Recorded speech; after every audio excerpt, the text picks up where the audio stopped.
Hi everybody, Mike Brown here again.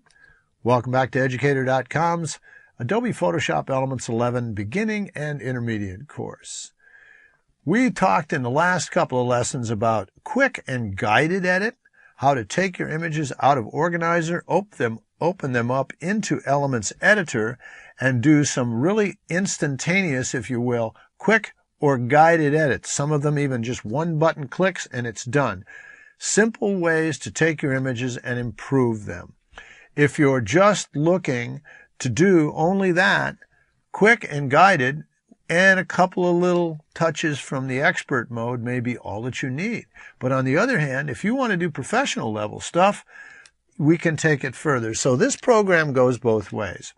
There's a third piece of software inside, kind of in between the Organizer and Photoshop, that we need to discuss because it provides you another additional method to improve your images very easily. It's called Camera Raw. And in this lesson, we're going to ask three basic questions and explain them. What is a RAW file and what is a JPEG file? How are they different? Which one is better? What is Camera Raw? And why and when should I use Camera Raw? So let's get started. We're going to revisit what is a RAW file and what is a JPEG and which one is better. Most digital cameras have two different file formats available, RAW and JPEG, or both. You can actually, I think if you remember for the intro, you can shoot both at the same time. My camera, this little Nikon, has both. And for this lesson, by the way, you will see what happens when you shoot both of them, because I used a sample where we shot the identical shot. It doesn't shoot them two separate shots. When you click the shutter, it takes both the RAW and the JPEG at the same instant. So you see both different ways at the same time.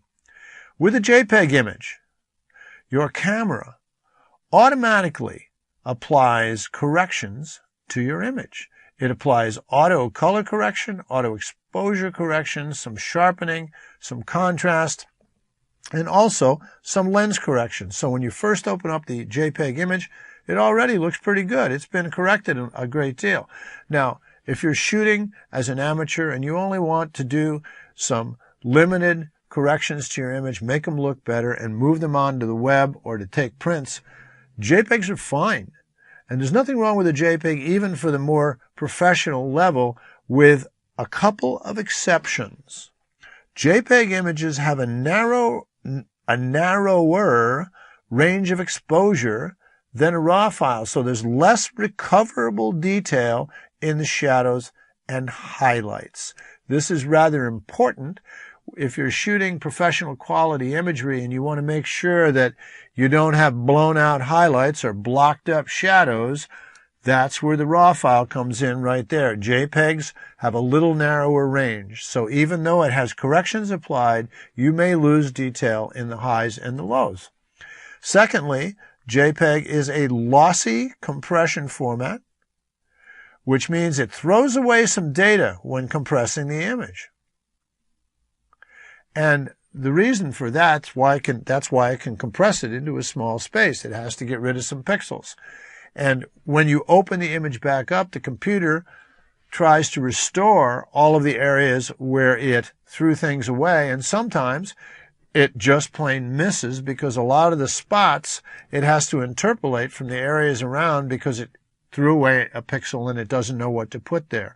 And so what that will do is slightly degrade your image and you'll end up with what's called JPEG color noise, which can be removed somewhat in noise reduction, but it does degrade your image.